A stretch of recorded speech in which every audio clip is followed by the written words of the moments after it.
Mga ka-farmers, ito po yung mga biik natin na nawalan po ng inahin. So, bali sa pag-anak po sa kanila, nagkaroon po ng bleeding at hindi po kaagad natin naagapan. So, ang ginawa po namin mga ka-farmers, sinento na po namin yung pagpapadeda sa kanila ng gatas dahil meron naman pong inahin dito. Ayan, so meron po siyang anak mga ka-farmers na 21 days old. At ang ginawa po namin dito, iwinalay po namin ng mas maaga yung kanyang mga anak. Yan, ito po yung kanyang mga anak mga ka-farmers. Ayan.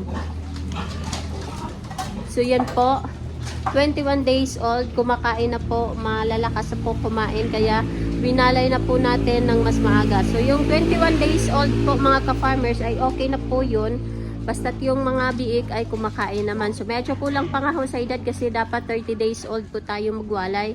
Pero ito mas maaga na kasi meron po tayong biik na walan po ng inahin. At yung ina po nila ay yun po ang pinapadala natin.